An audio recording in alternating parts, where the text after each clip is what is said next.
ପିଲାମାନେ ଆଜି ଆମେ ପଞ୍ଚମ ଶ୍ରେଣୀ ଇଂରାଜୀ ବହିର part 1 lesson 1 fun with English the monkey from ରାୟଗଡ଼ରୁ ଆସିଥିବା ମାଙ୍କଡ଼ ବିଷୟଟି ପଢ଼ିବା ଓ ଏହାର ଅଭ୍ୟାସ ପ୍ରଶ୍ନ ଉତ୍ତର କରିବା।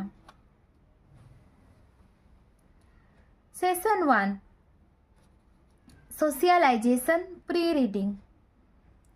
ପଢ଼ିବା ପୂର୍ବରୁ लुक एट द पिक्चर। पिलामने लुक एट द पिक्चर अर्थात चित्र आड़ को देख। In one of the pictures a monkey is riding a tiger.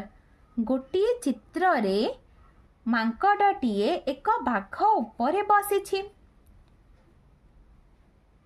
Will the monkey be happy riding a tiger. मांकड़टी बाघ उपरे बसी खुशी होइथिबो कि? In the other picture the tiger is there but the monkey is not there. अन्य चित्रटी को देख पिला माने बाघटी अछि किंतु मांकड़टी नाही। मांकड़टी कुआडे गला? Where did the monkey go? Let's read the poem and enjoy it.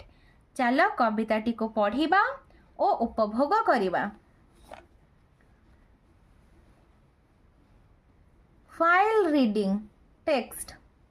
There was a monkey from Rayagada. Monkey monkey अर्थ मांकड़। रायगढ़ गोटे जागर न। सेठारे रायगढ़ आसीथिबा मांकड़टीए थिला। Who rode on a tiger? जीए एक बाघ उपरे आरोहण करिथिला। रोड अर्थ चढ़ी थिला बा आरोहण करिथिला। They returned from the ride. सेमाने आरोहणरू फेरी आसीथिले। रिटर्न अर्थ फेरिले। with the monkey inside। मांकड़टी भितरे थिला। inside अर्थ आभ्यंतर बा भितरे। and the smile on the face of the tiger। एवं बाघ मुहरे थिला हस। स्माइल अर्थ हस। there was a monkey from Rayagada. ताले रायगढ़ आसीथिबा मांकड़टीए थिला। ताले पिला माने कहिलो से मांकड़टी कुआड़े गला? बाघ से मांकड़टा को खाई देइछि। Session 2 comprehension questions. Number 1 who are there in the poem? एही कविता रे क्यों माने अछंती? A monkey and a tiger are there in the poem। गोटिए Mankad गोटिए बाघ एही कविता रे अछंती। Question number 2 who rode on a tiger? किए बाघ उपरे आरोहण करिथिला? A monkey rode on a tiger. गोटिए मांकड़ बाघ उपरे आरोहण करिथिला। Question number 3 the monkey was from? से ही मांकड़टी केउठारु आसीथिला? The monkey was from Rayagada नामक जगारू से मांकड़टी आसीथिला। Question number 4 what does they stand for? They अर्थात सेमाने एठी काहा को बुझाउची? दे stands for the monkey and the tiger। एठारे दे मांकड़ को ओ बाघ को बुझाउची। Question number 5 where was the monkey when they came back? सेमाने फेरी आसिला परे मांकड़ केउठारे थिला?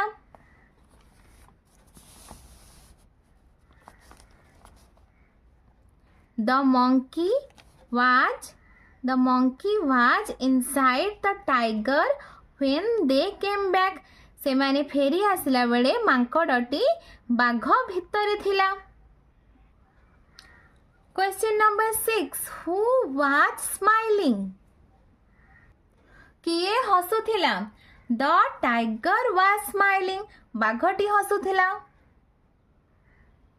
Question number 7 why was the tiger smiling बाघ काहींकी हसुथिला। The tiger was smiling because he had returned from the ride with the monkey inside. बाघटी काहींकी हसुथिला पिला माने ना कारण से मांकड़ को खाई देइछि तेणु से हसुथिला। Question number 8 What is Raigar? The name of a person or a place. Rayagada कौन यह एक व्यक्तिर नाम किंबा एक स्थानर नाम। Rayagada is the name of a place Rayagada एक स्थानर नाम। Question number 9 how do you know it is the name of a place यह एक स्थानर नाम बोली तुमे किपरि जानुछ।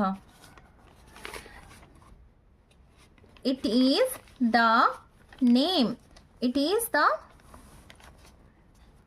the name of place because the monkey came from there and its first letter is in capital। यह एक स्थानर नाम कारण से मांकड़टी यही जगार आसी आउ यार जो प्रथम अक्षर अच्छी सेटा कैपिटल लेटर रे अच्छी। Session 4 Writing Answer the following questions। I number question Who are there in the poem? एही कवितारे केउ माने अछंती? Answer A monkey and a tiger are there in the poem। एही कवितारे गोटिए मांकड़ गोटिए बाघ अछंती। Double I Who rode on a tiger? किए बाघ उपरे आरोहण करिथिला? A monkey rode on a tiger। Triple I What does they stand for? से माने केउ मानक पाई व्यवहार करा जायछि। Answer They stands for the monkey and the tiger। IV Who was smiling? Answer The tiger was smiling। किए हसुथिला? बाघ हसुथिला। Question number B Where was the monkey? मांकड़टी केउठारे थिला? The monkey was inside the tiger। मांकड़टी बाघ भितरे थिला। पिलाने तुमको वीडियोटी भल लागिले like and subscribe करिवो और निज सांग पिला मानक सहित शेयर मध्य करिवो।